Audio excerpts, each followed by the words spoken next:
Saya jual sapu kambing. Jual di Raja Larantuka. Waktu itu, Om. Harga berapa waktu itu? 600.000. Oh, mahal itu. Zaman itu murah Om sebenarnya. Cuma karena jual butuh toh. Ya, betul. Jadi kambing. Bapak dong tidak tahu nih. Pada akhirnya dia tahu. Ah. Pada akhirnya dia tahu. Karena saya tuh rencananya mau naik kapal pergi ke Jakarta. Tujuan ke Jakarta apa?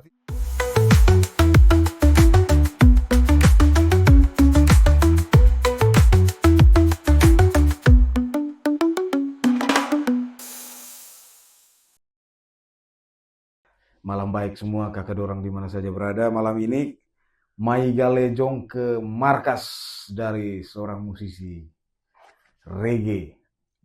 Yoman, hormat tenaga dalam. Kakak Konrad. Tapi sebelum kita mulai dengan kopi Manggarai dulu. Enak. Kopi pahit, karena kita Kopi sudah pahit. manis. Itu dah. garis bawah. Kita sudah manis. Kita manis. Sedap sekali. Malam baik, no? Malam baik Om, hormat tenaga dalam. Saya bilang malam baik karena dia dari Nagi. Enak. Saya mau tanya sedikit, penasaran sedikit saja. Ini nama asli ini Konrad. Iya Om, saya ambil KTP ya. Kalau lengkapnya itu Konradus. Konradus. Ya, Konradus tapi dipendekin jadi Konrad. Sejak kapan jadi Konrad? Dari lahir sudah Konrad. Dari lahir. Cuman kalau di rumah dipanggilnya Kun. Kun, iya kalau kita panggil Kun. Kun gitu. Tapi saya lama-lama makin kesini saya panggil Lamen terus. Nanti junior tersinggung. Gara-gara ghosting. Tapi tidak apa-apa, itulah Iya. bagian dari apa branding ya Om. Branding, iya. Kadang-kadang kita dengan orang dekat mungkin ada nama kecil yang Nama memang kecil, menjadi. iya. Jadi Begitu. akrab. Jadi kesibukan sekarang Sibuk ya menikmati hidup, Menghidupnya. asik, sibuk mengamati dan menanggapi. Jadi tetap Yoman reggae jalan terus. Pasti biar nyaman. Jadi No Konrad dulu ini datang dari Nagi itu tahun berapa? Datang ke Jakarta. Jadi pertama kali ke Jakarta tahun 98 sebenarnya. Saya masih SMA. Nah, jadi ini saya belum cerita di mana-mana. Oh iya. Maiga Lejong. Di Galejong pertama. Jadi di tahun 98 itu saya ini kan SMP di asrama Om. Di Larantuka. Di Hokeng. Hokeng. Yang sekarang Gunung Meletus tuh. Itu. Jadi kami punya asrama di bawah kaki Gunung Lotobi. Saya mau dimasukin lagi ke seminari. Masuk asrama lagi Om. Jadi SMP itu seminari. SMP itu bukan seminari, SMP Santisima. Oke. Jadi itu dulunya sekolah itu hanya untuk perempuan. Tapi kenapa Nu bisa masuk? Terus di tahun kesekian masuk situ karena sudah buka untuk laki-laki juga. Saya pikir mau paksa masuk. Tidak juga. Ternyata itu. Jadi masuk ke situ terus mau dilanjut ke seminari lagi. Cuman kalau seminari lagi saya asrama terus nih. Oh. Puber sudah di asrama. Seminari. Praktek biologi masih di asrama Akhirnya saya buat cara bagaimana, akhirnya tidak jadi masuk. Saya masuk ke sekolah, rencana masuk orang tua mau masukin ke sekolah swasta lagi. Di Larantuka ini. Di Larantuka nih. Masuk SMA sudah. SMA nih. Jadi saya sengaja terlambat, jadi masuk SMA negeri 1. SMA negeri 1. Nah, SMA negeri. Saya ini anak bungsu Om. Berapa bersaudara? Harusnya 6, cuman di atas saya meninggal. Meninggal. Jadi kami ada yang hidup masih 5. Semuanya di waktu saya SMA itu mereka semua sudah di Jakarta. Oh, sudah merantau semua. Sudah merantau, ada yang kuliah, ada yang sudah kerja. Berarti Nu sendiri di sana. Itu deh. Gara-gara itu saya cari alasan bagaimana nih supaya saya bisa pergi ke Jakarta. Oh. Saya pengen tahu Jakarta itu seperti apa, karena setiap kakak ini tiap kali kalau saya minta uang di orang tua bilang gini, nanti kirim ke kakak dulu kan mereka sekolah, mereka ini. Saya tidak nih. Gitu Kenapa tuh. mereka? Nah akhirnya karena saya piara kambing, saya jual sapu kambing, jual di Raja Larantuka. Waktu itu Harga berapa? 600.000. Oh, mahal itu. Zaman itu murah Om sebenarnya. Cuma karena jual butuh toh. Jadi kambing. Bapak dong tidak tahu nih. Pada akhirnya dia tahu. Karena saya itu rencananya mau naik kapal pergi ke Jakarta. Tujuan ke Jakarta apa? Tidak ada. Hanya mau lihat Jakarta seperti Jakarta. apa, sapu kakak itu bagaimana. Mau lihat Monas. Lihat gitu. Supaya bilang kenapa mereka diminta uang terus gitu. Oh. Begitu kan gitu. Maksudnya saya penasaran. Penasaran. Akhirnya saya jual itu kambing. 600.000, harga tiketnya 350.000. Masih ada sisa. Kapal Sirimau. Sip. Masih ada lebih. Di dalam masa penjualan itu saya dengan Bapak Tua nih kelas, tidak baku omong. Akhirnya Bapak Tua yang bilang ke Bapak Tua bilang, Kun mau ke Jakarta tuh, dia sudah beli tiket. Pagi yang saya siang mau naik kapal Sirimau itu, akhirnya Bapak Tua datang peluk. Sudah, mau pergi saja dulu. Saya masih SMA kelas 2 tuh. Mau ke naik kelas 3. Saya 3 bulan Jakarta akhirnya. Dari September 98 sampai dengan tahun 99 Januari. Di Jakarta? Di Jakarta. Buat apa sih waktu itu 3 pokoknya bulan? Saya jalan dan teman, pokoknya dengan sepupu-sepupu yang ada di sini. Karena dengan kakak pasti tidak terlalu ini, karena tidak sekolah lagi. Jadi akhirnya sampai kakak perempuan di sini. Tinggal dengan kakak dorang? Tinggal kakak, karena kontrak di Paseban Om, di Salemba tuh. Di depannya rumah sakit Tamrin. Itu ada bakso idola. Nah, tinggal dalam situ, di gang dalam situ. Pokoknya di situ sampai malam tahun baru. Jadi tahun baru 99 itu saya ada di Jakarta. Sampai kakak tuh akhirnya pikir, kau ini sudah tidak sekolah 3 bulan, bagaimana bisa sekolah? Kita harus pindah saja di sini. Sekolah di Jakarta. Sekolah di Jakarta. Cuma saya ketemulah dengan ada anak Flores juga, cuma dia sudah sekolah. Dia bilang, SMA juga? Dia SMA Franciscus Kampung Ambon. Rosario, Om. Dia bilang, kan mau dipindahkan ke situ. Saya bilang, kami aja orang yang, dia tinggal di Cipayung kan. Orang tuanya, karena zaman tawuran di situ. Zaman tawuran, jadi takut. Muka-muka ke timur, kabel segala macam. Kau jangan sekolah di situ, orang potong kau nanti. Maksudnya begitu, akhirnya saya bilang, tidak jadi. Akhirnya pulang. Karena sudah 3 bulan tidak sekolah itu. Pulang sana. Sekolah yang SMA negeri sudah tidak diterima. Akhirnya Mam Tua daftar SMA PGRI yang sekolah siang. Oh, di Larantuka ya? Larantuka. Jadi guru? Jadi guru ya. Jadi guru untuk minum tua. gitu. Iya, akhirnya bisa Mas. Jadi saya ada nilai di 1 bulan itu yang tidak ada di rapor. Cuma karena ada kedekatan dengan kepala sekolah dengan Mam Tua itu, jadi akhirnya bisa lanjut. Mereka taruh saya di kelas yang nilainya bagus-bagus Om. Kelas 2A, 3A. Mau naik kelas 3 nih. Sebenarnya ini naik kelas, tidak nih. Ternyata naik Om. Memang saya pintar dari dulu. Ini tenaga dalam dari dulu. Tapi maksudnya gara-gara tinggal di asrama itu Om.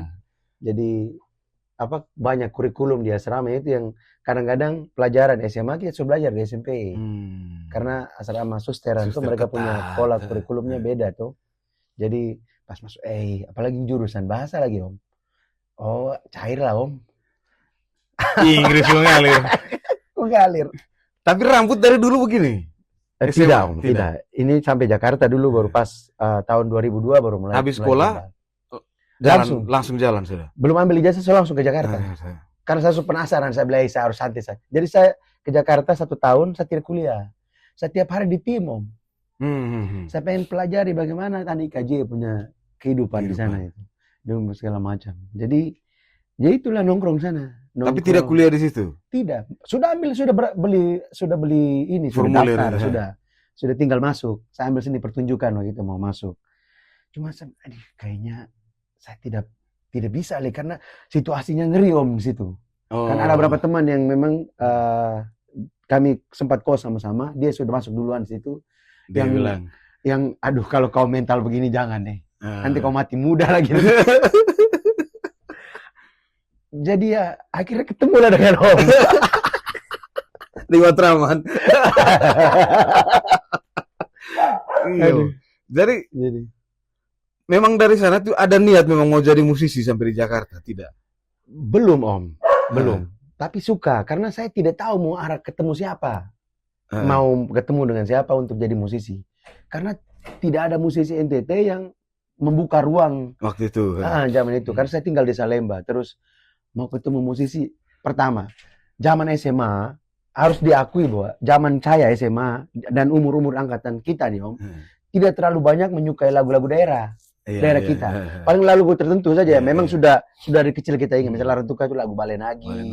Terus lagu-lagu dolo-dolo yang kayak Louis apa segala macam sudah nempel. Tapi lagu-lagu pop yang zaman yang bikin zaman itu, yang artis daerah itu, kita Kita tidak tidak tahu. tidak terlalu suka. Karena era kita ini seperti anak sekarang, Iya, iya. gitu kan, sudah suka. Iya. Kalau zaman ini ada perubahan selera gitu Om. Jadi kita lebih banyak suka yang dari luar daerah. Jadi rasanya Gitu. kita lebih bangga kalau suka Iya, dengan zaman luar, itu. zaman itu. Ya. Jadi sampai di Jakarta, saya tidak punya bayangan jadi musisi. Saya malah pengen sekolah jadi entertain, lebih ke seni pertunjukan. Entah itu jadi show director kah, apakah sutradara kah, begitu. Saya memasuki KJ itu. Akhirnya jatuh terjun ke Yoman ini bagaimana itu ceritanya? Awalnya karena paduan suara di gereja, masuk ngamen juga di jalan. Satu kali saya audisi Indonesian Idol loh, Indonesia Idol 2. Di audisi itu saya ketemu dengan manajer band Matahari Reggae itu. Iya. Jadi dia manajer, ya memang Matahari kan reguler tuh di hotel-hotel. Dia punya vokalis waktu itu sering izin lah. Jadi dia pas ketemu, saya sudah gimbal tapi gimbal pendek-pendek Om. Warna kuning semua, jadi memang menarik perhatian. Zaman itu belum banyak yang gimbal lah, gitu. Mikey Idol juga belum gimbal loh gitu. Jadi dia kan Idol 1, saya Idol 2, cuman tidak sampai. Pas audisinya ketemu Indra Lesmana, baru Indra Lesmana bilang, kami tidak cari penyanyi reggae di sini. Karena saya memang totali reggae. Reggae itu ketemu gara-gara paduan suara di gereja, ada band dulu namanya Rasta Rakat. Jadi sebelum ada Muka Rakat, dulu ada band anak-anak Flores di Jakarta, namanya Rasta Rakat. Reggae. Anak-anak Menteng Atas. Dan sebagian ada yang kuliah di UNAS. Kebetulan salah satunya sepupu saya, pemain gitarnya. Nah, ketemulah mereka. Saya dulu lebih fokus ke teater Om di gereja. Di gereja mana? Di Matraman Om. Saya punya kelompok teater namanya Carpenter. Kami bikin. Jadi saya karena sempat ikut pelatihan teater dari almarhum Adi Kurdi, dari Teater Koma juga ada Mas Dibyo juga. Jadi memang saya fokusnya ke sana, lebih ke pertunjukan begitu. Makanya saya tidak terlalu mendalami musik sebenarnya. Waktu itu. Saya paduan suara biasa, ngamen di bis juga biasa, terus main di Matahari juga ini. Saya benar-benar memilih untuk jadi musisi baru kita ketemu pengkereng tua Nestorman Embun ini. Embun pagi Om Ivan Nestorman. Jadi role model saya itu dia. Sehingga akhirnya saya ketemu dia, baru saya mulai menggali lagu-lagu daerah. Ketemu dia bagaimana dulu itu? Di gereja. Matraman. Dia dengan Frankie Saletua. Kami bikin acara lomba vokal grup. Saya panitianya. Terus undanglah Kakak Ivan dengan Om Frankie. Ketua panitianya itu kita pengkereng tua Bosco Nambut. Bosco. Gitu. Jadi mereka itu yang ada di belakang saya. Kak Bosco yang mengajarkan saya untuk bagaimana tentang periklanan, komunikasi. Sehingga saya sempat kuliah komunikasi. Gitu. Begitu. Ketemu Kakak Ivan di situ. Iya, ini baru saya tahu nih. Ketemu. Jadi ketemu lihat di situ. Saya punya gitar satu. Dia ulang tahun dari istri ini. Dia beli gitar Yamaha nilon. Masih pacaran? Masih pacaran. Minta dia tanda tangan. Kakak Ivan tanda tangan, Frankie selalu tanda tangan. Baru dia bilang nanti kapan-kapan main ke sana. Masih di Cawang. Iya. Jadi saya dengan Kak Bosco itu yang pergi ke Gang Arus itu. Ketemu untuk buat acara panitia itu. Iya. Dari situ baru Mora sini. Yoman, Mora. Mora sini. Gitu. Sini. Oke. Stay situ. Tidur sudah. Tidur situ. Pemirsa jangan marah ya.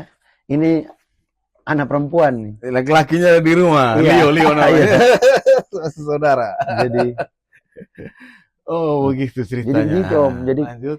Gara-gara Kakak Ivan ini. Jadi yang membuat saya, karena memang saya juga suka, misalnya suka slang, suka Iwan Fals, suka Glenn Fredly, suka teman-teman Tipex, Iwake, saya suka. Cuman saya tidak punya akses untuk ketemu mereka. Orang yang ketemu. Karena zaman saya SMA itu, kakak laki-laki pernah pulang libur di Larantuka, bawa kaset embong itu Om, kaset pita. Oh iya iya, oh, iya ada Iya, Embong. kasih Embong itu. Jadi Kalau Embong tidak salah tuh Om ah, Ake dorang. iya, Om Iya, Ilo, Om Ilo, iya Ica, iya. Kakak Roy Oh Roy Sadun, dorang, iya. Kakak Nimpa Nimfa, itu. Jadi Embong ya. ya karena menurut saya album itu tersatu album berbahasa daerah dengan aransemen musik yang Modern. melampaui zaman menurut saya. Oh, Jadi saya karena sudah biasa dengar lagu, kebetulan juga Bapak tua di rumah kan main saksofon sama main organ, main piano di gereja juga kan. Jadi dia punya selera musik agak berbeda sehingga dapat yang begitu-begitu tuh dia jaga betul koleksi ya. gitu. Jadi saya dengar, ih, ada lagu berbahasa daerah dengan aransemen musik begini gitu Iya. di zaman itu. Oh, oke Jadi oke. pas ketemu dengan saya, wih kayaknya saya pikir saya tidak akan ketemu dia gitu karena siapa yang antar saya ketemu gitu. Saya tidak punya akses untuk ketemu ke sana. Karena role model kita penyanyi timur dari NTT sedikit sekali. Sedikit sekali waktu itu Begitu. ya. Gitu Om. Oke, kita minum kopi dulu. Itu Seru lagi. ini. Terus dulu. Ini durasi panjang ini. Ini baru sampai ketemu di Om Ivan ini. Masih panjang ini. Jadi begitulah. Jadi mulai dari situ akhirnya tadi sempat ketemu manajer Matahari itu. Iya. Ya. Itu kelanjutannya bagaimana? Jadi akhirnya saya diminta untuk gabung ke Matahari. Ada audisi di studio lah, latihan. Nah dari situ baru saya mulai mempelajari lagu-lagu reggae. Karena diminta untuk mempelajari lagu UB40 yang album Labor of Love 2, yang ada Hirayem, terus The Way You Do, Kingston, apa segala. Terus dengan lagu album Legendnya Bob Marley. Jadi minimal zaman itu tuh audisi saya harus hafal 20 lagu. Plus lagu reggae bahasa Indonesia kayak Imanes, terus lagunya Humania yang Bermalam Panjang di Rumahmu, terus Pesta Pantainya Tony Ki. Akhirnya saya belajar, tapi kaset kan zaman itu, jadi beli kaset dulu. Akhirnya hafal lagu-lagu itu. Dan asli Om, pertama mereka marah-marah saya telak punya kah? Asli, karena ya namanya kita tidak pernah nyanyi dengan iringan band gitu Om.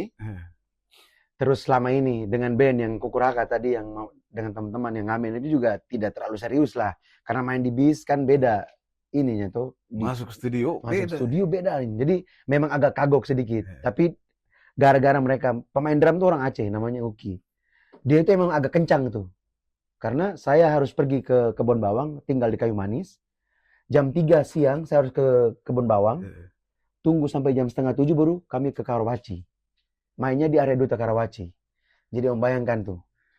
Maitua nih, dia memang damping setia betul. Antar untuk ini segala macam. Terus ya sampai pada satu titik saya stres gitu karena pressure-nya terlalu ini. Terus mentalnya saya karena sudah sempat ketemu Kakak Ivan, mental saya itu lebih kepada rekaman. Bukan manggung. Bukan main di kafe.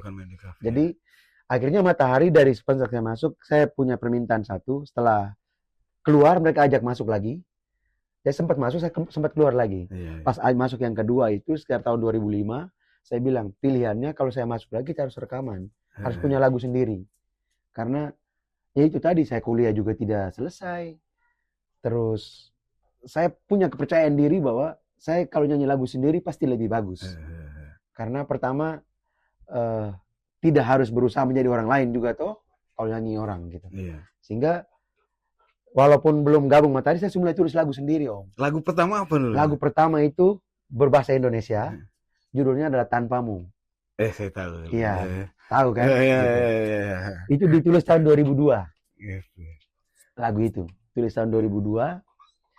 Jadi lagu kedua berbahasa daerah. Judulnya adalah Petotang itu. Petotang. Baru selanjutnya ada Flores Island tuh kolaborasi dengan Luis Fernandez. Kami dua untuk Kukuraka sebenarnya. Tapi karena Kukuraka tidak jalan, jadilah ke Matahari. Lagu itu masuk ke sana. Jadi ya, kurang lebih seperti itu Om. Jadi karena memang saya mungkin karena ketemu Kak Ivan mulai sehingga dia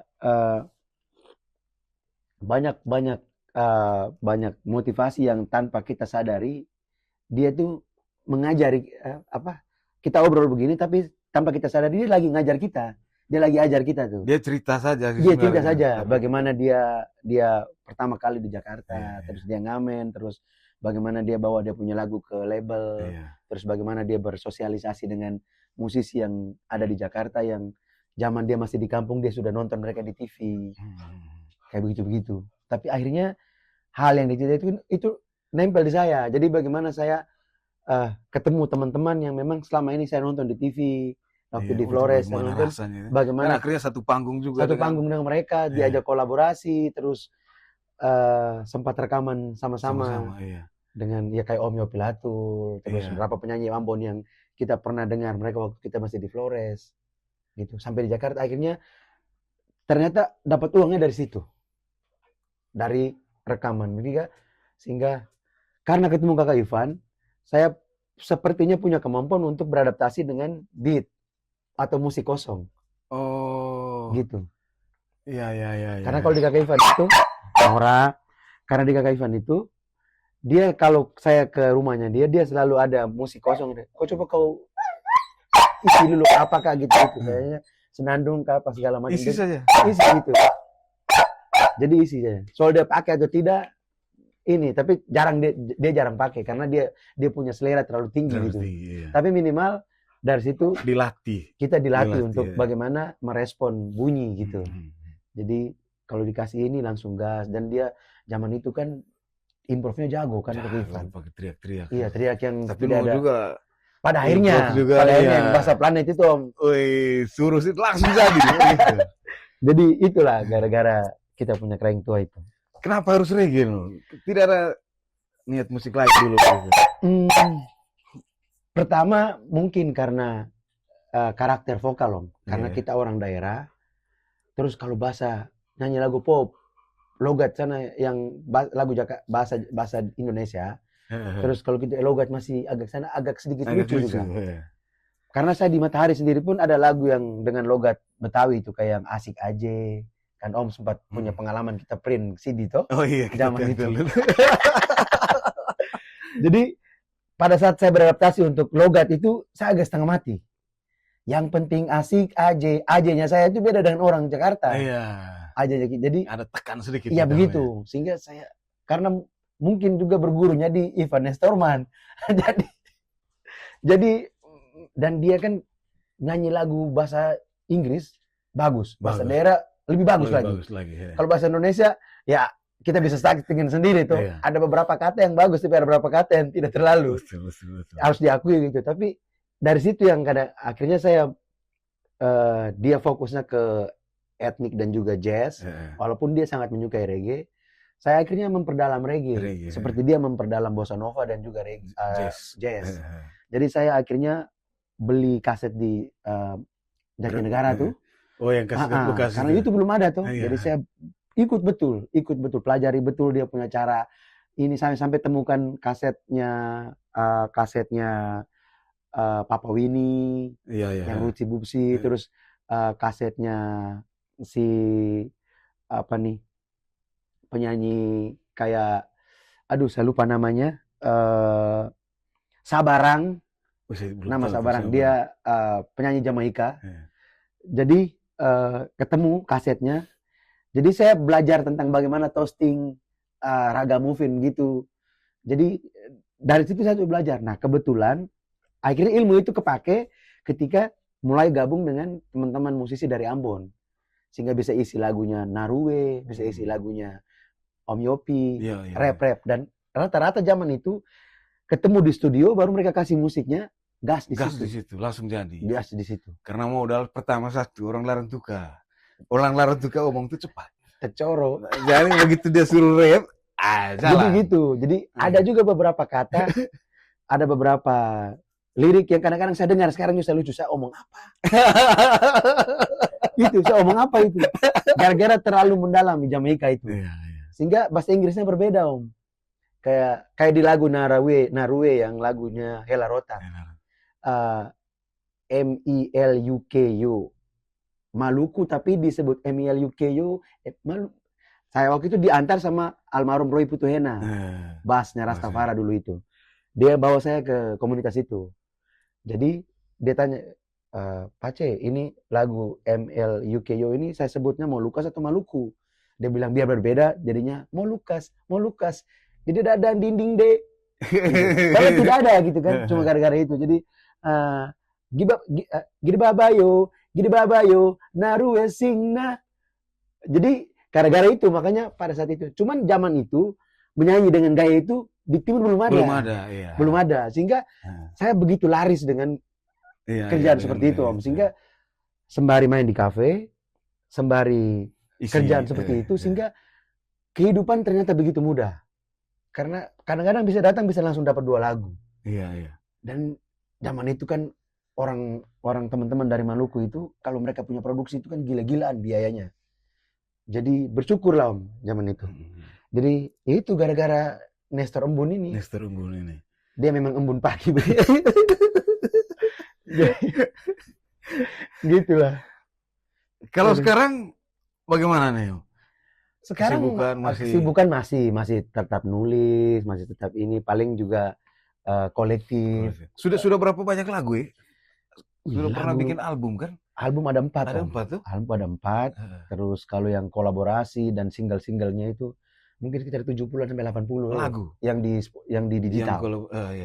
Yang sudah ada di digital gitu.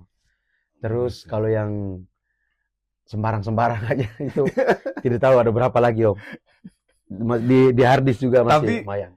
Akhirnya tadi orang tua di sana setuju dengan pada akhirnya. Karena di tahun 2008 baru pertama kali Bapak tua nonton saya. Nonton di mana ya? Di La Piazza. Oh, pernah main di sana dulu ya. Di La Piazza. Saya ada acara di sana. Kebetulan mereka tuh orang tua ini punya orkes fanfare. Yang alat musik tiup semua tuh kayak marching band begitu. Karena mereka sekolah misi itu dulu di Ambak School, mereka punya school dulu zamannya. Jadi angkatan dia, mereka ada dapat sponsor untuk bikin turnya mereka ke Jakarta ini. Surabaya, Jakarta, Batam. Nah pulang dari Batam mampir Jakarta untuk show di Taman Mini. Nah dia nonton saya di La Piazza itu. Pertama kali dia nonton saya. Tahu waktu nonton tahu. Gondrat tahu waktu dia ada di situ. Dia memang datang sama-sama. Saya bilang nonton kita dulu. Jadi saya habis nikah tuh, nikah 2007. Dia datang 2008, jadi Lamen masih 1 tahun. Iya. Gitu datang, terus saya belum nikah adat tuh kan Om. Kita nikah gereja saja. Karena orang tua sebelah bapak mantu juga belum setuju nih. Saya foto waktu itu. Itu masih ada foto. Iya. Memang luar biasa. Masih roll film, pakai roll masih Om. Itu luar biasa. Tapi memang ya itu loh Om. Jadi ya akhirnya pas banyak pas nonton nyanyi, maksudnya saya juga punya dia datang dan nonton dan saya juga pertama kali nonton dia main saksofon. Karena waktu dia cerita pertama memang dia main klarinet. Waktu dia cerita ke saya. Tapi ternyata dia bisa main saksofon, kata dia, kalau yang bisa main klarinet pasti bisa main saksofon. Begitu. Pertama kali baru saya nonton dia main saksofon di Taman Mini. Di Taman Mini itu. Rasanya. Jadi sama-sama kami dua pertama kali saling nonton. Karena waktu saya kecil memang dia kan organis gereja. Jadi dia selalu main di sofa di depan rumah itu. Saya pernah posting foto itu. Saya selalu ada di samping dia untuk tunggu dia latihan gitu. Karena pertama saya takut tidur sendiri. Masih kecil itu. Jadi dia tunggu saya mengantuk di samping dia. Baru diangkat taruh di tempat tidur. Jadi memang masa kecil itu. Jadi ada kebanggaan tersendiri ketika dia nonton saya bermusik. Dan saya juga nonton yang dia dulu cerita ke saya. Jadi mungkin karena sering dia cerita soal musik, saya akhirnya jadi musisi. Dan itu Tuhan yang pilih. Akhirnya ketemu Nestor Man, ketemu teman-teman, ketemu Om juga. Gara-gara, kan kita ketemu pertama juga membahas soal pernikahan. Tapi apa dia punya tanggapan waktu nonton itu? Bapak Tuhan. Pas dia turun, karena mungkin waktu lihat Konrad nyanyi. Iya. Jadi pas dia nonton, pokoknya saya tahu lah ekspresi orang tua ketika ada rasa, ya sudahlah, selesai dia mau tidak kuliah juga tidak apa-apa segala macam, dia sudah tutup selesai gitu. Akhirnya pas turun dia cuma bilang, Bapak bangga dan kau. Tenaga dalam. Maksudnya ada pride, sehingga dari situ malah kita dua lebih dekat.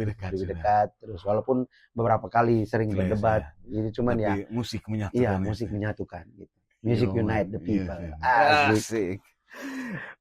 Minum dulu. Luar biasa. Mungkin Om Yud mau ada pertanyaan. Jadi yang di belakang kamera juga ini. Belakang kamera. Jadi dulu bagaimana ini cerita? sempat akhirnya bikin band sendiri kan ya? Akhirnya, jadi 2010 setelah Matahari kontrak di sebuah label, saya penasaran karena pertama, saya sudah janji sama orang tua bahwa nanti ijazah saya itu album. Oh. Sehingga album tidak rilis, di satu waktu saya pergi ke Om punya kos. Iya. Iya kan? Untuk kita minta, kami mau main di Atambua, acara cross border. Iya. Di perbatasan Timor Leste sama NTT. Saya bilang, Om bantu kami dulu. Buat apa? Burning ini. Burning. Jadi desain amplop, cetak, lem, kita lem semua di situ. Betul, saya ingat itu. Di Maiga. Maiga dulu tuh bukan visual, tapi Maiga Production untuk percetakan. Percetakan dulu kita. Gitu. Jadi, lama sekali itu. iya toh. Iya. Minta kesan Om desain semua, apa segala macam semua. Akhirnya burning 200 kah? Iya. Pakai burning. Hana ke Atambua untuk biar ada kebanggaan kita punya album. Nah itu inisiatif saya pribadi. Pakai covernya itu pakai kertas dulu. Stiker itu Om. Kita lem baru. Iya. Stiker itu. Betul. Baru bungkusnya amplop putih. Amplop putih. Kita. Jadi ya itu Om. Jadi akhirnya setelah masuk label, label itu pun juga ketemu orang label itu gara-gara almarhum Roy Putuhena. Jadi karena saya sudah sering dia untuk, jadi dia tuh semacam manajer saya untuk bawa kalau ada teman-teman Maluku ada rekaman segala macam bawa. Dia dapat project untuk Partai Damai Sejahtera. Minta penyanyi yang bisa nge-rap. Saya dibawa lah, rekam pakai pita Om. Saya pertama kali rekam pakai pita di studio BTB di daerah Bea Cukai, Rawamangun. Situ. Jadi kan rekam pita itu kan salah dari ulang dari depan lagi. Jadi bagaimana caranya biar jangan orang marah. Ini orang tua semua dalam sini nih. Nah ternyata dia itu ya salah satu orang di label yang mau ini. Dia bilang kami di label juga lagi mencari band reggae. Masuklah. Jadi saya sudah gabung dengan 2 band. Ada Pace Rasta sama Matahari. Pace Rasta masuk, Matahari masuk. Akhirnya Pace Rasta ganti vokalis. Saya di Matahari. Karena memang saya masih di Matahari tuh. Tapi berkat almarhum Roy Putuhena itu akhirnya dapat label. Masuklah di situ. Sudah 2 kontrak 2 tahun. Tapi album tidak keluar Om. Saya bilang, aduh saya punya kebanggaan mau kasih tunjuk orang tua bahwa ini saya punya ijazah. Tidak, kami sudah rekam 10 lagu Om. Akhirnya ada album juga kan akhirnya. Setelah saya keluar baru dapat bajakannya di toko bajakan. Saya dan Andre. Satu kali dapatnya di Cilacap. Satu kali dapatnya di Kemang. Di Jalan Bangka. Itu ada jual pinggir jalan. Kaget bajakan Matahari. Dia bilang, aduh ternyata begini. Kita capek-capek baru dapat bajakan. Cuma ya akhirnya kita anggap itu promo lah gitu. Cuma karena ini tidak keluar. Bulan September saya mundur dari Matahari. Tahun 2010. Bikin sendiri gitu. Bikin sendiri. Baru ketemulah bapak tua yang di belakang kamera ini. Itu pemain ini dia. Pemain ini. Dan zaman itu reggae pertama yang pakai synthesizer itu kami. Conrad and the Good Vibration. Terus jadi Conrad Good Vibration. Itu pertama, album pertama Be Together. Ini juga kami libatkan. Santai-santai esok masih ada. Santai-santai esok masih ada. Sampai bikin desain, sampai bikin apa semua larinya ke sini. Sampai bikin print. Karena 6 lagu dulu, 5 lagu dulu. Iya kan? Kita print juga kan? Burning lagi. Ini beliau ini. Tapi ada kebanggaan di situ karena kami formasi keyboard 2, tapi 1 synthesizer. Sehingga di album itu WKPN Live yang satu saja Be Together Papua itu menjadi album yang menurut teman-teman musisi reggae adalah album reggae berbeda dibanding reggae yang ada di Indonesia. Itu pernyataan dari banyak orang. Bukan kebanggaan juga. Kebanggaan dan mau kami main pertama di belakangnya ada band besar tidak pernah takut. Karena saya yakin bahwa dorang yang ada di belakang saya ini terbaik di reggae. Gitu. Saya kan selalu nonton. Nah itu kan karena dokumenter. Makanya kalau lihat di Maiga banyak kami di dalam. Untung yang tersembunyi jadi dapat. Kalau tidak yang paling viral Papua ya. Papua itu terbaik. Bagaimana? Bisa ambil gambar dalam bandara. Terus di kapal putih yang cepat kayak kapal pesiar begitu. terus di di pulau, pulau. sadis Luar tuh biasa itu. zaman itu. Jadi memang berkat ya itu ya, rezeki Berkat. memang perjalanan. Dan akhirnya sampai di titik ini, no tetap akan reggae terus kan ya? Artinya bahwa sekarang reggae ini kan sudah terbuka dengan instrumen apa saja atau jenis apa saja. Jadi reggae bisa jadi benang merah, bisa masukin alat tradisi juga, bahasa daerah juga bisa, apa segala macam bisa. Jadi mungkin personal brandingnya orang secara industri orang lihat bahwa saya adalah penyanyi reggae. Penyanyi reggae. Tetapi di era sekarang bisa apa saja Bisa sebenarnya. saja. Yang penting bahwa saya berkarya. Iya, Dan itu iya. menjadi karya original saya. Entah itu musiknya dari seperti apa, terus dengan bahasa apa, atau dengan komposisi, kolaborasi dengan genre apapun, tidak ada masalah. Dan reggae terbuka untuk semua itu. Begitu. Luar biasa. Yoman dulu, Yoman lagi nih. Ini dari zaman, dari 0 kilo dulu ya, sampai sekarang. Tapi kan membayangkan, maksudnya Iya. Om bisa ingat. Perjalanan begitu Perjalanan ya. panjang. Artinya kalau Pergi malam, pulang pagi. dan bersyukur kita masih hidup, Om. Iya. Betul, masih Dengan sehat, segala Om. macam persoalan dan juga kejadian-kejadian yang kita Kejadian alami yang tidak dipublikasikan. dan kita masih hidup dan masih Iya. kita masih lihat kita anak tumbuh, Iya. terus kita lihat anak-anak sekarang seperti apa bermusiknya, bagaimana mereka, dan YouTube. Kita tidak pernah sangka bahwa YouTube akan jadi seperti hari ini.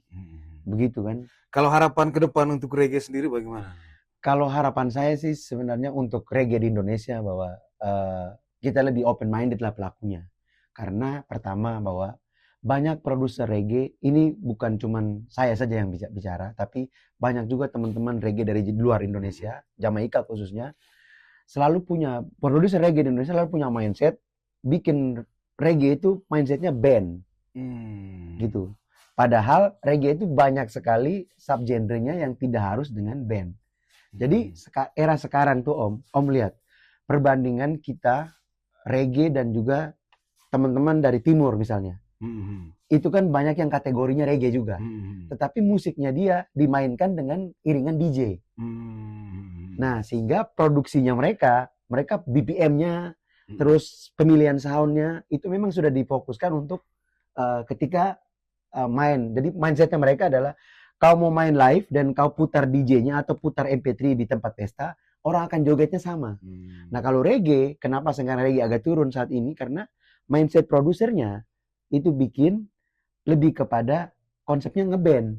Sehingga soundnya harus drum benar, segala macam. Nah, jadi persoalannya ketika nanti diputar oleh DJ atau apa. Pertama BPM-nya tidak bisa untuk. Makanya zaman dulu kan kita play reggae zaman dulu kan orang masih bisa. Sekarang anak-anak senang temponya lebih cepat begitu. Gitu. Terus ada inilah Om. Jadi memang harus open minded untuk bisa beradaptasi dengan teknologi.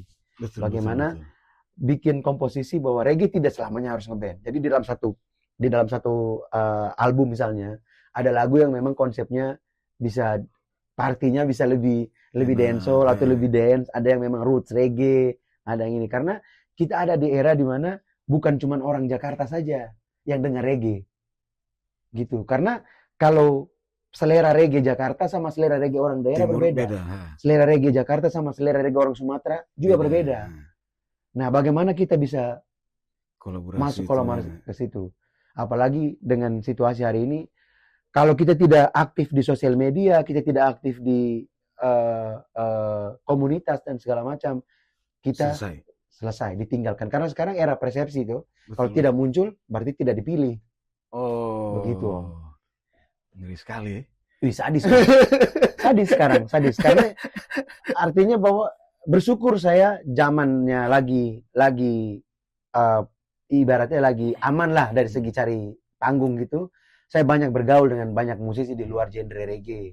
Terus banyak berkomunitas dan juga berkolektif. Sehingga pada saat umur segini masih ada proyek-proyekan rekaman atau kolaborasi atau event segala macam. Sehingga bukan soal manggung di panggung besar atau panggung kecil. Tetapi masih tetap berkarya dan tetap ada pendapatan. Betul. Begitu Om. Kalau tidak dan kita setengah mati juga.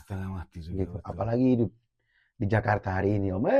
Yoman. Tapi saya percaya bahwa Tuhan punya rencana luar biasa buat kita. Amin. Haleluya. Iya dong. My Legend. Sudah berapa menit Om? Wih, 1 jam. Baru 40 menit. Belum 1 jam. Masih banyak ini. Jadi Tapi luar biasa. Memang ini kampung Larantuka Heeh. di Ruteng sama orang yang besar dari Larantuka. Larantuka, Omong tidak berhenti. Omong tidak berhenti. Satu kali pernah Om Yud mampir ke rumah di Ruteng, di Kampung Iya, Larantuka. pas saya sama Yohan Bas sama Ah. Pato. Lagi ke Om Ivan ya? Iya, mampir ke teman. Kan ada tahun 2016 itu Iya. tur tuh di sana. Jadi hampir ketemu dengan Telepon. Om rumah di mana? Saya ke jalan ke sini, Kampung Larantuka. Saya tidak di sana ketemu kakak. baru tukang minum lagi. Baru datang dari Reo.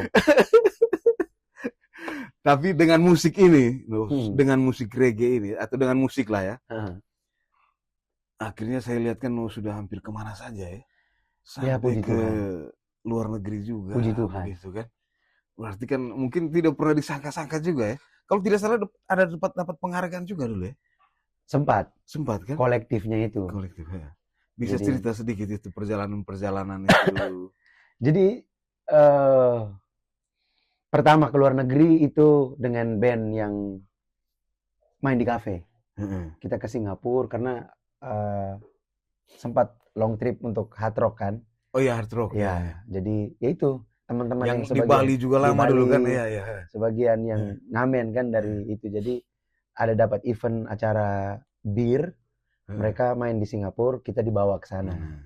Terus pulang, terus pergi ke Australia bareng sama Kakak Ivan untuk promo Komodo. Komodo, iya. Sel Komodo ke Australia, terus berapa lagi tur untuk sama Tuan 13 tuh tur Asia.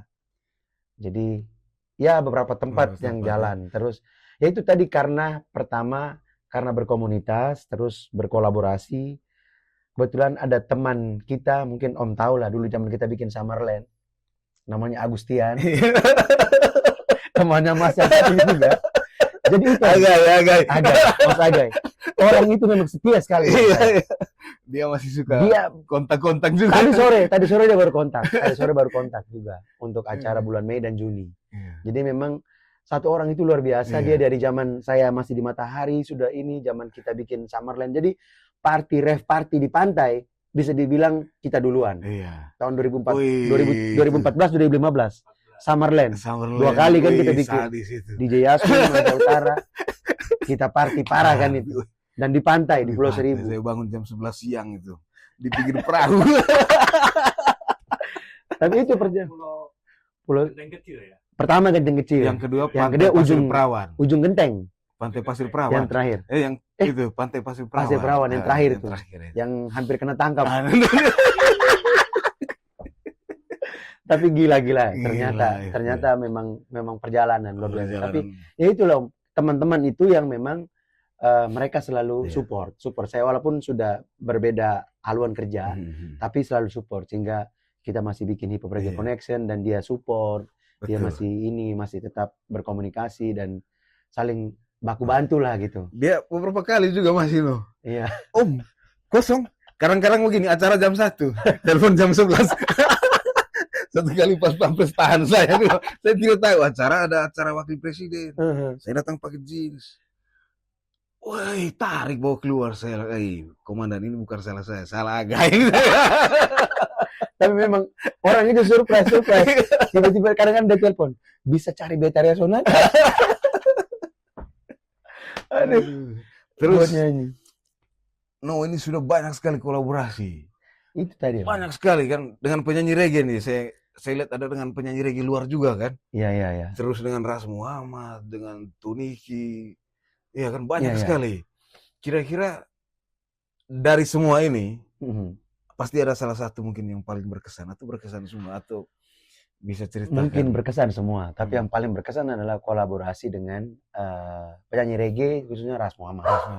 Pertama dia salah satu orang yang bawa spirit reggae revival atau modern reggae. Dia juga orang yang memang punya mindset open minded dan dia mendalami betul reggae. Sampai dia ke Jamaika dan segala macam. Kehidupannya juga begitu juga sempat jadi Rastafari. Dan dia ajak untuk kolaborasi. Kerja dengan Ras itu dia orang yang selalu berusaha untuk menggali kita sehingga kita mengeluarkan sesuatu Apa yang kita punya. apa yang memang kalau bagus akan Keluarkan. jadi bagus, kalau jelek harus dicari Perbaiki. yang perbaiki begitu. Sehingga tidak sekedar ini. Nah, apa yang sudah saya pelajari dari sebelum ketemu dia dan itu ternyata kepake di situ. Begitu, karena banyak hal yang memang karena saya sempat ngeband juga, tidak banyak hal yang bisa saya keluarkan di band itu karena tidak mungkin ego personal Iya, kan. Betul. Tapi ketika dengan Ras akhirnya Dikasih dikasih kebebasan. kesempatan untuk mengeluarkan semua itu, dan dari situ juga banyak ketemu teman-teman yang dari genre bukan reggae karena produser dari hip hop, saya ketemu lah teman-teman dari hip hop sehingga banyak bertemu dengan teman-teman di luar reggae, kebetulan di hip hop begitu. Yomar. Terus mungkin juga dengan almarhum Steven juga. Jadi yang menariknya bahwa kolaborasi itu terjadi ketika beberapa kali kita sering berdebat. Ketika lagi minum di Equal Park, Om tahu lah tempat itu ya. Tempat di mana kita mau curhat apa segala macam semua di situ. Tumpah semua di situ, dan itu rumah CGV juga lah ya. Karena CGV santai saja tuh bikin di situ. Ya. Jadi Brother Dandi juga banyak bantu, dan dengan Steven juga saya banyak ini ketika sudah mabuk ya ngomong lah, kadang-kadang ego kita juga keluar. Ini juga keluar. Nah, saya malah baru dapat kolaborasi dan dia di tahun 2020 Om, pandemi. Di masa dia lagi memang dia sudah hidup teratur sekali gitu. Jadi banyak hari saya lewati dengan beliau juga begitu. Jadi banyak cerita yang ini, lagu yang judulnya Mentari Menepi yang kolaborasi dengan dia. Kita sudah sempat syuting video klip, tapi ternyata datanya tidak tahu bagaimana tidak ditayang. Jadi cuman bersyukurnya bahwa ada satu kolektif yang kita jalan itu tentang kebangsaan. Kami dua dipercayakan untuk menyanyikan lagu Rayuan Pulau Kelapa. Aransemennya Dede Kumala dan Pai Burman. Gitu, Pai Bib. Nah, di situ yang memang ada videonya, mainnya di Rans Entertainment di channelnya Raffi Ahmad. Jadi di situ baru ketemu terakhir dengan beliau sebelum dia meninggal. Jadi lagu itu buat saya untuk bisa itu piagam itu Om. Jadi gara-gara itu lagu piagam itu saya dibawa ke kampus-kampus negeri seluruh Indonesia untuk bedah. Jadi biasanya orang bedah buku. Ini bedah musik. Tapi bedah musik kebangsaan. Lagu itu. Rayuan Pulau Kelapa dan juga lagu kebangsaan lain. Karena bukan cuma saya artisnya, tapi saya selalu diminta untuk jadi pembicara di situ. Karena mungkin saya tercoro juga Om. Tetapi mungkin dengan literasi yang bagus ya begitu. Tercoro. Mungkin kalau orang lain tuh paham, tercoro tuh bawel gitu. Omong banyak. Nah, ternyata saya baru tahu ternyata Rayuan Pulau Kelapa itu salah satu lagu Ismail Marzuki yang pernah dipakai ada satu sinematografer dari Rusia untuk bikin film dokumenter tentang Indonesia. Back sound-nya itu, soundtrack-nya lagu itu. Memang itu kalau didengar. Jadi rekaman asli. Dan saya juga akhirnya di dalam diskusi itu, jadi nama kelompok kita itu namanya Indonesian Care. Indonesia Care itu foundernya Pai Burman, Pai bekas Sleng tuh, BIP itu di situ. Kita tuh tiap hari cuma gibahin negara, omong soal negara ini apa. Terus karena zaman teroris banyak, nah kami itu akhirnya kerjasama dengan salah satu lembaga namanya BPIP untuk bahas tentang pengendalian teroris dan segala macam. Tapi lebih kepada teman-teman mahasiswa, karena mereka itu nanti yang lebih ke masyarakat untuk jelaskan. Terus musik kebangsaan, lagu kebangsaan kita aransemen ulang sesuai zaman sekarang gitu lah Om. Ada etniknya juga, terus ada modernnya, begitu. Sehingga di situ kita diskusi. Terus banyak juga ada pengamat teman-teman dari politisi, ada juga pengamat politik, terus teman-teman penulis. Sehingga diskusinya banyak, sehingga ketemulah di situ, sehingga banyak penghargaan dari beberapa kampus negeri itu karena menjadi satu narasumber bedah musik kebangsaan. Berarti itu tidak pernah diduga dulu begitu ya? Itu tidak pernah sangka. Berjalan begitu. Itu saja. Ya. Dan setiap kita mulai dari awal podcast itu Om ya, bahwa hidup itu memang tidak bisa sendiri Om. Itu lagi. Selalu ada ketemu orang ini yang ini dan semua itu di luar prediksi dan di luar rencana. Di luar arah matangin. Itu dia Om. Yang jelas itu dia Om. Tiba-tiba secara tidak sengaja ketemu. Itu yang orang bilang kebetulan, itu tidak ada yang benar-benar kebetulan. Jadi Begitu, sudah diatur semua. Tuhan sudah atur. memang benar. Betul. Itulah. Luar biasa. Kalau tanggapan seorang Conrad Good Vibration tentang musik-musik yang lagi viral saat ini. Ya itu kan pengaruh teknologi digital Om ya, dan juga sosial media. Jadi memang penyebarannya lebih masif dibanding zaman dulu. Iya. Viralnya kan tuh dulu patokannya di televisi. Televisi ya. Kalau sekarang bisa dari beberapa platform kan, bisa Iya. TikTok, bisa dari YouTube, Instagram, ya. bisa dari YouTube, begitu. Betul. Bisa juga dari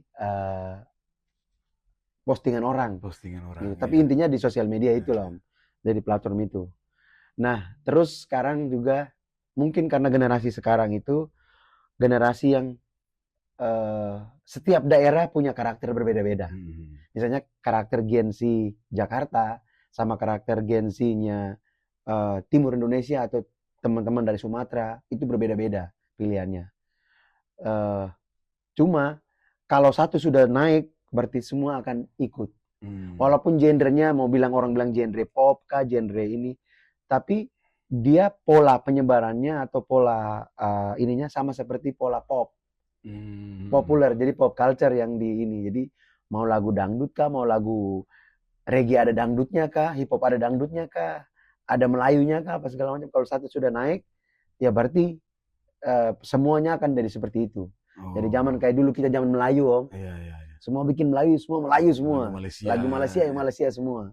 Begitu tergantung ini. Jadi sekarang gitu. Jadi ya buat kita musisi yang usianya 40-an ke atas, ya harus bisa beradaptasi karena Betul. sekarang orang Sudah goal zamannya, utamanya adalah sosial media dulu. Betul. Sehingga viral. Viral itu kan banyak orang bilang ya bonus, tapi bonus yang berhadiah karena satu lagu viral itu membuka pintu semuanya. Betul. Itu pasti, tidak mungkin tidak. Betul, luar biasa. Terus satu lagi saya mau tanya ini, kiblat reggae-nya No ini dari mana? Apakah Bob Marley kah, Lucky Dube kah, atau siapa begitu? Kalau Bob Marley pasti, Iya. Bob Marley pasti, Alpha Blondy pasti, Alpha Blondy, Shaggy, Sean Paul pasti, karena mereka itulah yang membuat saya menjadi seperti hari ini. Tetapi akar yang besar adalah pertama dari Ivan Nestorman itu. Kenapa saya bilang dia? Karena saya selalu yakin bahwa kalau banyak orang bisa belajar dengan dia, kau punya imajinasi notasi, imajinasi nada, dan juga kemampuan untuk masuk ke dalam beat atau instrumen, itu bisa. Karena kalau di Ivan Nestorman, kita itu dijadikan sebagai instrumen, bukan sebagai penyanyi. Karena Ivan selalu mengajarkan nyanyi dengan, yang penting bunyi dulu. Jadi kalau di sana dia tuh bahasa back in day, kayak sketching di jazz gitu. Jadi kalau dia bikin musik, coba kau ini dulu. Isi dulu. Teriak saja dulu.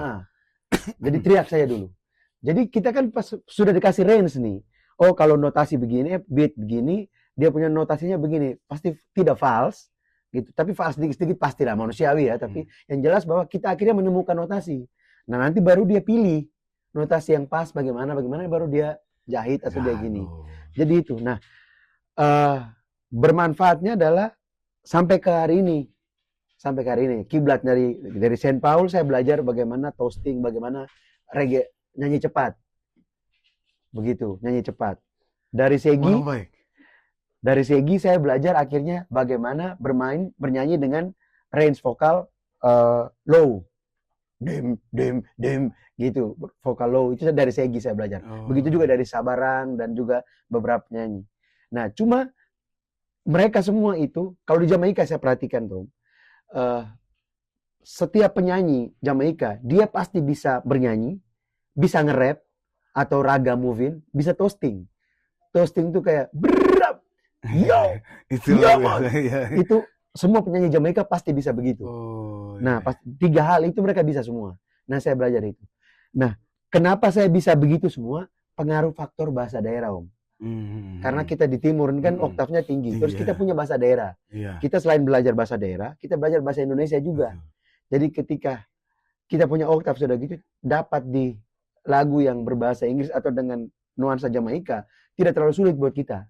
Terus dasar yang sudah Kak Ivan kasih ke saya, bagaimana kita bisa menari di atas notasi atau menari di atas beat, itu sudah nempel. Jadi tinggal bagaimana liriknya saja.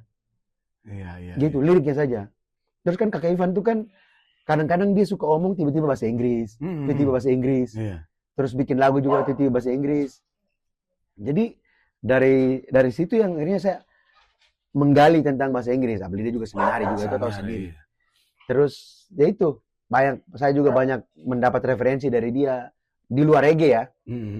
Penyanyi-penyanyi yang memang di luar reggae kayak Richard Bona main bass tuh yang nyanyi lagu Ajola Jonggo Kualo, bahasa lagu Rhythm Sesong tapi nyanyi pakai bahasa Afrika. Jeula Wasatibo. Jadi dari Kak Ivan juga saya belajar bernyanyi dengan suara sengau. Sehingga ketika nyanyi Lava Blondie, saya dapat. Iya. Itu dapat sekali. Muzo. Lelolo bena, ada gimana? Nah, gara-gara beliau. Sehingga saya bersyukur saya bertemu Kak Ivan. Sehingga dia menjadi salah satu. Kalau dia bilang bahwa itu mentor ya mentor. Iya. Dia bilang dia adalah orang yang buat saya jadi musisi. Itu dia. Dan dia buat jadi bapak saksi nikah. Itu dia. Bapak Ani juga. Itu sama Lamen. Jadi jadinya macam bagaimana saya merasa emosionalnya sudah dekat sekali dan dia, dan itu yang harus berterima kasih dan luar biasa. Jadi untuk penutup ini mungkin saya mau tanya sedikit saja. Banyak juga boleh. Bagaimana dukungan Maitua dengan anak-anak? Coba cerita sedikit lah. Kalau ada Superman, berarti dia Superwoman. Kalau ada Superman, berarti dia Superwoman. Iya. Karena istilahnya saya potong sedikit. Iya. Dari 0 kilo minus om. Minus ya. Dari minus. Sampai posisi beginilah. Karena dia donatur juga om. Donatur awal-awal dia. Dan dia begitu support dari ini. Di saat saya punya kesalahan juga dia tetap standby. Benar juga dia tetap standby. Cuma ya itu kadang-kadang ya tahu sendiri orang timur nih Nona. Kadang-kadang dia punya nada kita nada tinggi, mereka kita tenor, mereka di atasnya lagi gitu. Cuman ya itulah, bersyukur bahwa dia support saya dari awal sampai hari ini. Dan saya punya banyak orang meragukan kami punya hubungan di kalian bisa hidup tidak setelah menikah. Iya. Begitu, karena ya tahu sendiri om begitu. Tetapi puji Tuhan, Juni besok nih 19 tahun pernikahan. Kita nikah dekat-dekat ya, om duluan. Iya, saya duluan. Ini kami di belakang. Tapi yang jelas bahwa dia buat saya percaya dengan apa yang sedang saya lakukan. Dia buat saya yakin dengan pilihan yang saya pilih. Dan saya percaya bahwa ini Tuhan kirim buat saya. Jadi kalau saya dengan yang lain, saya tidak tahu jadi apa saya. Apakah jadi seperti hari ini, atau jadi lebih baik, atau jadi lebih parah, atau mungkin sudah meninggal. Tidak tahu. Tapi yang jelas bahwa dia support saya, seperti Om bilang tadi. Om tahu lah bagaimana kita perjalanan. Karena kalau dia berantem juga kadang-kadang sebelah juga.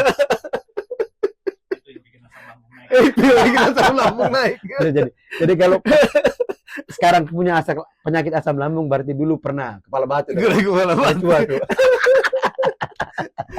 Terus Lamen dengan Junior nih, saya lihat mereka dua makin jago dengan musik ini. Ya, ajarkah atau mereka belajar sendiri?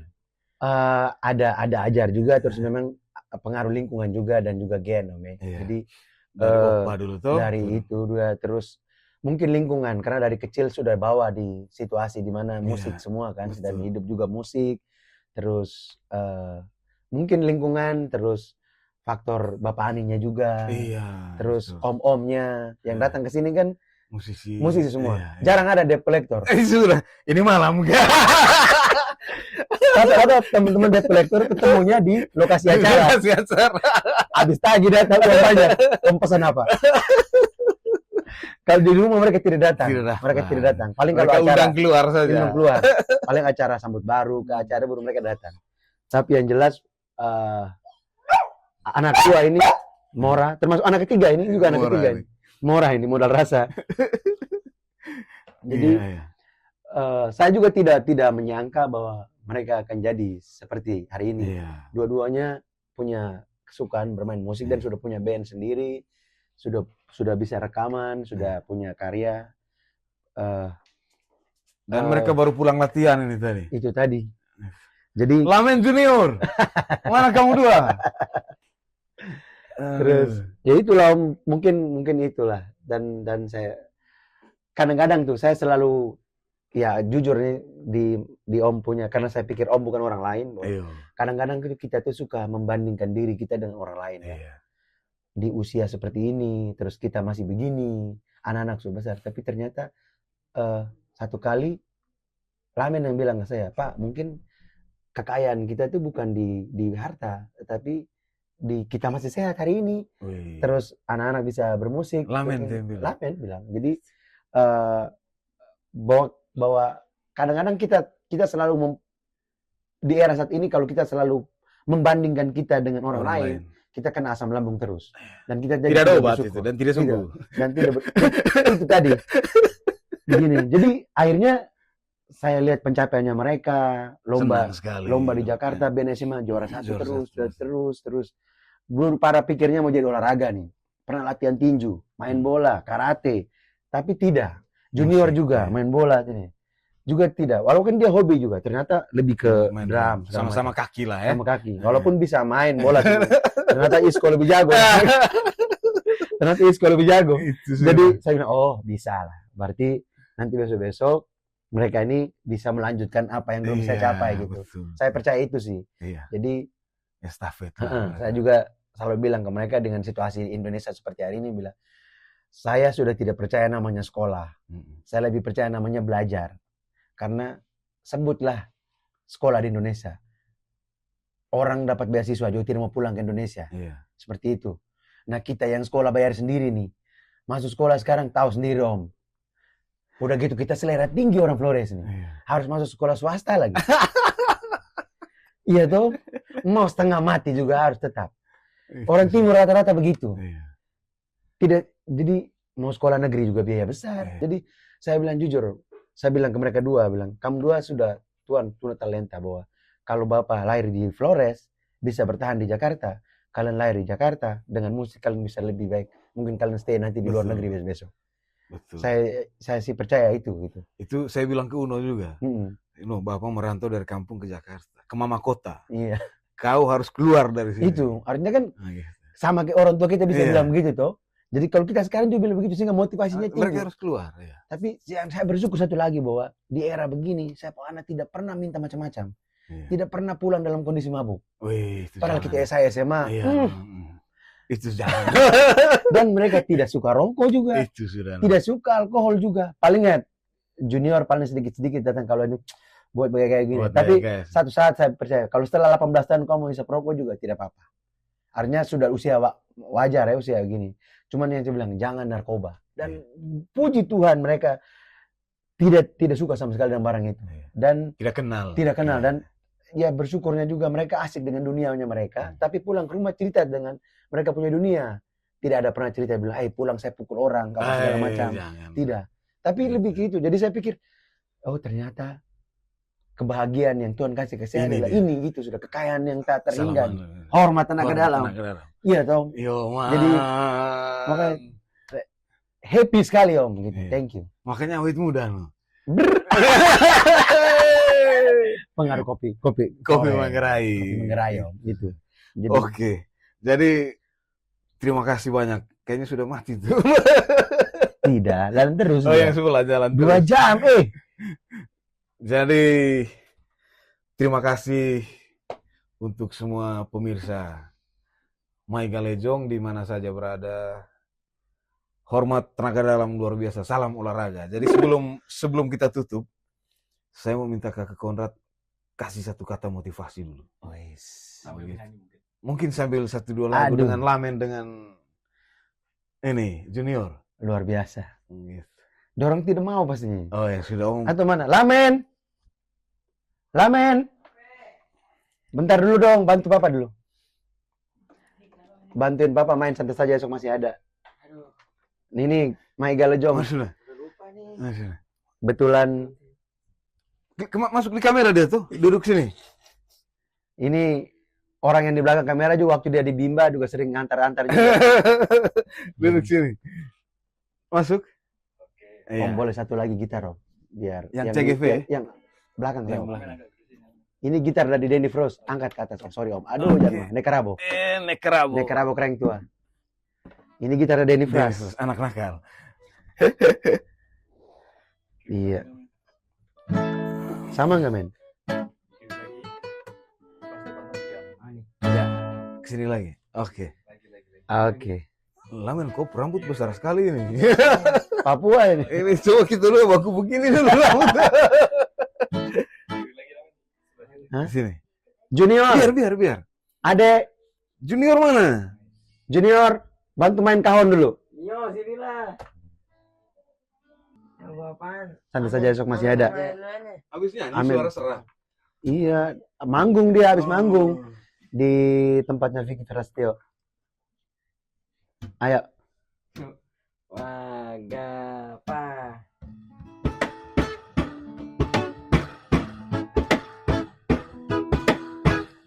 Maiga Lejong. Yo man, tenaga dalam. Kalau gagal, tetap semangat. Percaya bahwa selama kalian masih diberi hari baru, berarti hidup masih akan terus berlanjut. Santai saja esok masih ada. Na na na na na na na. Walayo oh oh.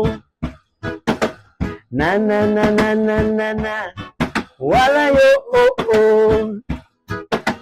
Na na na na na na na.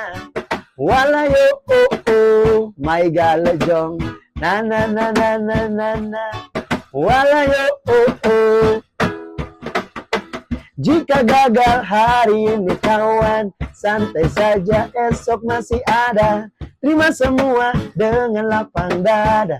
Anggap itu sukses yang tertunda. Jangan menyerah, jangan putus asa. Serahkan semua pada yang kuasa. Tetap melangkah dan gapai semua mimpi. Setiap masalah pasti punya makna indah. Santai saja, esok masih ada. Tetap melangkah, jangan putus asa. Serahkan semua pada yang kuasa. Setiap masalah pasti punya makna indah. La la la la. Hidup ini indah. Yeah.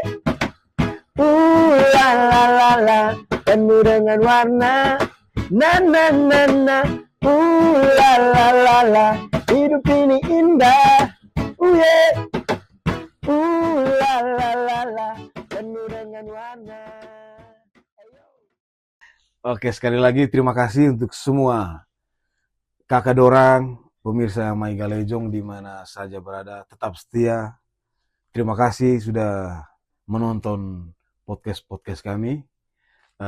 Biasanya kami selalu memberikan sebuah souvenir untuk bintang-bintang yang luar Asik. biasa ini. Enak. Jadi kakak Konrad ini ada dari kita Maiga Lejong. Maiga Lejong. A visit to share. Jadi Maiga Lejong itu bahasa Manggarai artinya mari bertamu, berkunjung. Wes, begitu. mari bertamu enak. Dan sharing ngobrol begitu. A visit to A share. visit to share. Maiga Lejong, a visit to share. Hormat tenaga dalam. Tenaga dalam. Saya ambil Om, terima kasih Terima banyak. kasih. Malam Hormat, baik. malam baik. Saya juga mau balas. Ini baku balas ini. Balas. Kebetulan ini juga saya menjadi salah satu part yang support saya di perform dan segala macam. Iya. Ini produk namanya Geek All City Champs. Ini fashion untuk para champion. Yo man. Karena Om ini adalah sang champion. Salam olahraga. Hormat tenaga Hormat. dalam. Ini dari Terima kasih banyak. buat Maiga Lejong. Maiga Lejong. Terima kasih. Geek All City Hormat. Champs. Hormat tenaga dalam. Sama kuat. Sama kuat. Biar sama kuat kan. Terima kasih. Malam baik semuanya. Malam baik semuanya.